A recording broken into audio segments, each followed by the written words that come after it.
Boa tarde, professor. Satisfação voltar a falar contigo mais uma vez. Na reapresentação ontem à tarde na Mansão Alvineira, vimos um ambiente feliz, leve, tranquilo. É desta maneira que você pretende seguir com os seus comandados nessa Série D? Satisfação mais uma vez que eu vi. A vitória traz um pouco de tranquilidade, mas foi só ontem.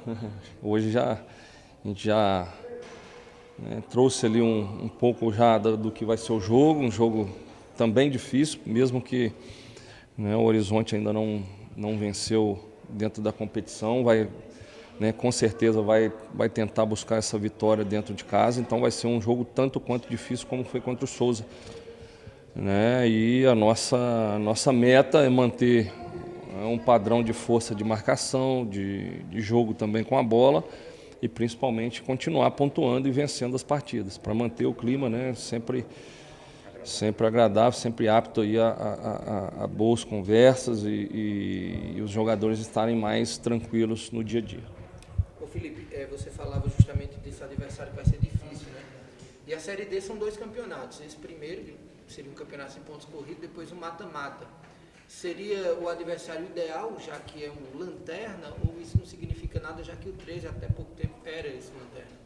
Não, ainda está muito cedo, para você taxar um clube ou outro que não vai almejar a classificação. Acho que na última rodada aí estavam todas praticamente várias outras equipes também emboladas, nós também, com essa vitória diante do Souza já nos colocou na parte mediana e mais uma vitória aí buscando no sábado a gente já começa a entrar aí no G4, se Deus quiser, e a nossa busca vai ser por esse G4 de início. Independente de adversário, se jogar em casa ou fora, o nosso ímpeto é pela vitória, porque quando você pontua mais, principalmente nesse início aí, você chega um pouco mais tranquilo nos últimos jogos, pré-classificação para outra fase. Então nós vamos para lá sabendo da dificuldade, uma equipe que não pontuou ainda vencendo, só tem um empate, não venceu, não fez os 3 pontos ainda, então vai ser uma briga acirrada. Nós vamos para lá atentos e conscientes que vai ser mais um jogo difícil. Tem novidades no time ou manterá a mesma coisa do último jogo? Eu vou fazer algumas observações, vou ter algumas situações. Hoje vou já fazer alguma observação aqui, amanhã a gente não trabalha, só viaja, E na sexta a gente acaba de ajustar. Nada que venha mudar muito daquilo que a gente fez nos últimos jogos, só para a gente observar mesmo dentro daquilo que a gente viu em cima do adversário também, de pontos positivos e pontos talvez que a gente possa explorar. Então, somente essas situações de ajuste, de observações mesmo. Professor, sobre a logística, treino hoje, viagem amanhã, como você falou, são 600 quilômetros aí lá para Horizonte. Treina na sexta-feira, o sábado o jogo às 4h30 da tarde, um pouquinho mais tarde, por conta do clima lá, o calor. Como é que foi preparada essa logística para esse jogo contra o Horizonte? Isso, já que o jogo vai ser no sábado, a gente teve uma semana mais curta. Jogamos domingo, segunda praticamente não trabalhamos devido ao desgaste também que os atletas tiveram nesse último jogo, praticamente com a menos aí desde os 30 do primeiro tempo. Só trabalhamos ontem também numa recuperação um pouco amena para esses que jogaram mais, para os que não jogaram tanto, um trabalho mais forte, mais competitivo. Hoje a gente faz um coletivo, um ajuste tático. Amanhã somente essa viagem, que não deixa de ser um treino também, que é desgastante. E na sexta-feira a gente finaliza lá com algumas movimentações mais ofensivas, mais de cunho também de organização defensiva, de ajuste, para a gente chegar bem forte aí no sábado. Ou seja, você talvez não leve o time definido para o jogo de sábado, espera até Porangabaçu na próxima sexta-feira, professor? Acho que de cravar mesmo vai ser mais na sexta-feira. Hoje eu vou analisar bem, amanhã durante a viagem e na sexta de manhã vai ser o período ali para mim reorganizar ali, ajeitar e fazer um último trabalho na sexta para definir a equipe. Professor, você falou domingo que ainda iria conversar com o André, se reunir sobre a questão de reforços? Alguma coisa já foi definida, pelo menos em posições? Só ficou definido de trazer um atleta para a vaga do Wanderson, né? Que foi desligado. A princípio seria só essa peça, né? No qual a gente está à procura. Não adianta a gente também buscar a opção que não esteja em atividade, né? Que não esteja também no nível dos que estão aqui. Então, um atleta que tenha um nível alto aí também, que venha no nível de competitividade. Não, mas fora isso, a gente ainda não tem, né, assim, cravado um nome, nem outros nomes para outras posições. O plano tático do jogo, você vai ter um precavido ou vai tentar, como o 3 sempre faz, propor o jogo, professor? Eu acho que tem que ser equilibrado, né? Eu gosto muito de jogar equilibradamente, né? Os momentos que tiver que ser defensivo, é organizado defensivamente para não sofrer, né? E se o jogo tiver com condições de atacar sempre, né? De estar mais ofensivo, a gente vai propor o jogo, né? Não tem um porquê de só porque está jogando fora deixar de propor o jogo. Então, acho que o equilíbrio é a palavra certa para esse momento. Juninho não joga, não tem condições para suspenso. E Dione e Ivan, como é que estão? O Van, eu acredito que ele não retorne, né? Não retorne, mas o Johnny está apto, tá em condições de jogo. Mais de 2 décadas no Clube Regatas Vasco da Gama, inclusive com o grande mestre Paulo Angione, 4 anos no Bahia, recentemente no Americano de Campos. Como toda esta bagagem que chega no Galo da Borborema e também a sua primeira impressão no clube. Satisfação te ouvir. Grande André, Gustavo Araújo. Boa tarde a todos, é um prazer muito grande. Paulo Angione é a minha grande referência. Eu tive a sorte de ter uma universidade ao longo da minha carreira do futebol. Trabalhei com grandes gestores do futebol, profissionais como Paulo Angione, Dante Rocha, Isaías Tinoco, que foram pessoas que deram o primeiro passo para essa função de executivo de futebol, né? E tive o privilégio de trabalhar com talvez o mais polêmico, porém um dos maiores dirigentes do futebol brasileiro, que foi Eurico Miranda, durante 25 anos. Isso me deu uma bagagem dentro e fora de campo. Eu aprendi tudo que poderia aprender no futebol na prática, apesar de ter um aprendizado acadêmico muito sólido. E quando surgiu o convite de vir trabalhar aqui no 13, eu não pensei 2 vezes. Eu já conhecia a cidade, tenho origens na cidade, que eu tenho 2 tios que são nascidos aqui em Campina Grande. Sei do tamanho do 13, um clube centenário, um clube com uma história belíssima. Tive o prazer de contratar um jogador que foi formado aqui, que foi o lateral direito, o Wagner Diniz, que fez uma carreira muito boa no Vasco da Gama. Então eu tinha total certeza de que eu seria tão bem recebido como eu fui recebido aqui em Campina Grande. Isso é uma coisa que me deu uma satisfação pessoal muito grande. Agora, André, você chegou num momento meio abalado no 13, numa terra abalada, mas agora com a vitória, como é que está esse ambiente? Você já pensa em contratações? O Surinha estava falando que teria uma contratação para o lugar do Wanderson, que saiu, já se pensa em mais posições também? Olha, essa questão de terra arrasada no futebol é muito empírica, né? Porque muitas vezes você sai de uma posição assim, de pouco destaque no campeonato e você consegue você sobe, o grupo ele encaixa e você consegue êxito. Eu tive um trabalho muito semelhante ao trabalho que nós estamos iniciando aqui no 13, em 2011, com o Joel Santana no Bahia, em que o time no campeonato baiano não classificou nem para a semifinal do campeonato. Só que nós demos uma organizada na casa, valorizamos muito quem estavam conosco, mudamos o botão de seletor de canal dos jogadores e a gente bateu um campeonato brasileiro em 8º lugar, classificando para Sul-Americano, uma coisa que não acontecia há 25 anos na história do Bahia. E é com esse pensamento que eu venho aqui para o 13. Talvez, nesse primeiro momento, seja mais uma gestão de pessoas do que uma análise do elenco. Logicamente que a análise do elenco está sendo feita, mas nós precisamos conhecer muito e valorizar muito cada atleta que está nas nossas mãos. Porque, muitas vezes, você tem um atleta que está um pouco acomodado ou que está incomodado com alguma situação e nós precisamos entender isso. A resposta que o time deu aqui no domingo foi sensacional. Se você pensar que num clássico regional você jogar 70 minutos, pelo menos, ou 75 minutos, com um jogador a menos, e você conseguir ganhar o jogo com aquela intensidade que esses jogadores enfrentaram, é uma coisa tem que ser muito valorizado.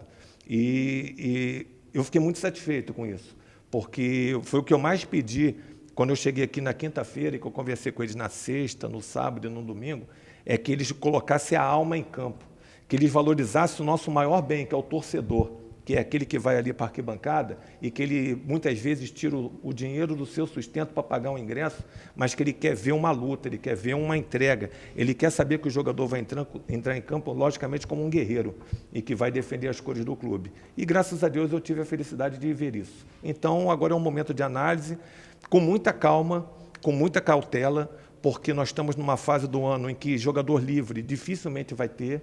Então, nós temos que ser muito assertivos nessas escolhas, nós temos que ter muita inteligência e muita criatividade no mercado. O time já está formado, nós não podemos ter um caça às bruxas, nós temos que tentar transformar esse limão que está na nossa mão numa limonada muito suculenta e que nos leve ao acesso final, que é o nosso grande objetivo. André, eu queria que você falasse um pouco, você já trouxe aí diversos exemplos de experiência que você teve, mas de Série D, o que é que você tem de conhecimento dessa competição que eu particularmente acho a mais difícil do Brasil? Com toda certeza. Eu tive uma experiência no ano passado de diversas competições que foram muito semelhantes à Série D. Eu trabalhei no Audax, no projeto Audax, lá de Osasco, em São Paulo, que tem o Audax Rio e o Audax São Paulo. E nós disputamos competições muito semelhantes à Série D, inclusive a Série D, pelo Audax Rio. Então, assim, eu tenho uma bagagem de formação de grupos, independente do tamanho do campeonato que seja. Nós temos que ter um scout bem feito, nós temos que fazer uma seleção de jogadores muito bem feitas, logicamente, guardando as proporções do valor que você vai ter no teu orçamento para poder contratar. Então, tem que ser um trabalho muito estudado, muito analisado, para você ter um bom recurso. Por exemplo, agora no americano, eu estava lá no americano agora recentemente, que é uma SAF do jogador Felipe Melo junto com o Boston City. Nós montamos um orçamento barato, de R$120 mil para montar um time, mas nós conseguimos montar um time muito bom, que ganhou um jogo treino recentemente do Tombense, que está disputando a Série C do Campeonato Brasileiro. Então, assim, quanto que eu vou ter de orçamento na mão para poder montar? Você vai ter que montar o elenco de uma forma inteligente dentro aquilo que você vai ter de suporte financeiro. O que eu não posso fazer é loucura de sair contratando um monte de jogador e depois deixar a conta para o clube pagar. Isso aqui não pode. Então, a gente tem que respeitar o orçamento que nós temos que fazer contratações inteligentes, contratações criativas, de jogadores que cheguem aqui, peguem a camisa e vão para dentro do campo desempenhar. Eu não tenho que trazer jogador para cá para montar elenco, para ser mais um no elenco. Eu tenho que trazer jogadores que entrem em campo para jogar. Se não for dessa forma, a gente vai com o que a gente tem. André, quais foram as principais mudanças que você já pode destacar desde a sua chegada aqui ao 13, que você já viu que mudou? O que é que o torcedor do Galo pode esperar de você enquanto funcionário do clube? O que é que você poderia deixar de recado aí para o torcedor do Galo? A principal mudança que nós temos que ter nesse momento é mudança de atitude, né? Eu acho que qualquer desporto de alto nível, você vai conseguir alcançar o êxito quando você tem atitude. Muitas vezes você vê equipes que vão claudicando ao longo da competição e existe um momento que a coisa encaixa, o treinador fala uma coisa que o jogador percebe, a torcida compra o barulho e você vai ver os clubes bater campeões. Haja visto o Botafogo. O Botafogo teve um ano de 2023 que virou chacota nacional. O time sucumbiu nas últimas rodadas e no ano seguinte foi campeão de tudo, campeão brasileiro, campeão da Libertadores.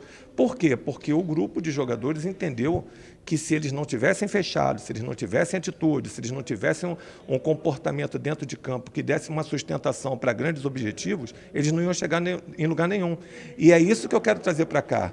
É gerir o nosso grupo de atletas, a nossa comissão técnica, dar todo o suporte para todo mundo, para que eles entendam que eles são capazes. Eu tenho um lema na minha vida, de uma pequena frase, que eu escutei quando eu tinha 21 anos de idade, que eu cheguei no Vasco da Gama. E essa frase é: vai acontecer, porque A gente só vai conseguir superar os nossos problemas, superar as nossas más condições, muitas vezes, se a gente acreditar que a coisa vai acontecer. Se a gente não acreditar, meu amigo, a gente não chega a lugar nenhum. Então, eu quando eu vim para cá, para o 13, quando eu desembarquei do avião, que eu saí na pista, que eu olhei para o céu e falei, pô, Senhor, vai acontecer. Eu tenho que vir para essa cidade, resgatar talvez um compromisso familiar, porque o meu avô, ele era um delegado federal e ele andava aqui na época dos sertões para abrir estradas de ferro, e ele deu muito suor aqui nessa região, e eu vim para cá talvez para honrar o nome da minha família, que tem origem nordestina, e fazer tantas pessoas que me acolheram de uma forma tão positiva, tão bem, e dar um retorno para o clube. Eu vim aqui para o 13 para ser muito feliz, e eu tenho certeza que eu vou alcançar o meu objetivo. No item pré-eleição, obviamente, sempre é dado pelo técnico, no caso aqui, Felipe Suriano. Na palestra motivacional, você entra nesse tema? Eu fiz uma pré-palestra, entendeu? Quando eu cheguei, o meu primeiro cartão de visitas para ele foi falar que eu acreditava neles, que chegou a hora de mudar o foco e mudar a forma com que eles estavam encarando os jogos. E a parte técnica ficou com o Felipe Surian, e depois eu fiz algumas abordagens individuais de jogadores que eu entendo que tem muito potencial e que precisavam talvez de um pequeno empurrão para poder chegar ao lugar. É muito difícil você apanhar, você não alcançar os seus objetivos e você não encontrar talvez uma luz no fim do túnel. Eu como educador que eu sou professor de educação física, eu já encarei alguns trabalhos dessa forma. Muitas vezes você olha para o horizonte dentro de campo e você não vê uma saída.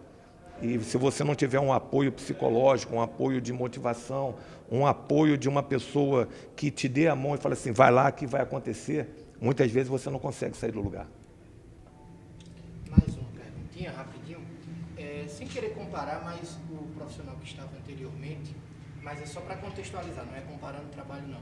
Ele não deu nenhuma entrevista para a gente, ele também não teve nenhum diálogo com o torcedor. Isso foi uma das cobranças grandes da torcida. Queria saber se o seu escritório, né, o seu gabinete lá no PV, vai estar aberto tanto para a imprensa como para a torcida, porque o torcedor do 13 está calejado, o torcedor do 13 está chateado e é o ano do centenário do clube. Olha, o meu primeiro ato aqui no 13 foi conversar com a torcida.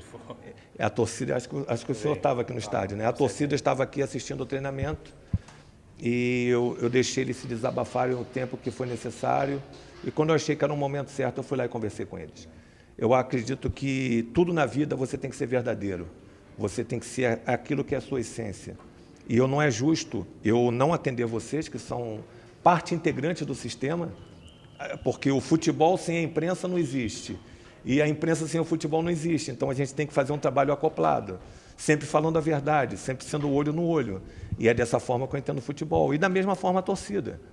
Todos que passaram a me seguir nas minhas redes sociais, eu dei atenção porque eles merecem minha atenção. São eles que são o motivo de eu estar aqui hoje.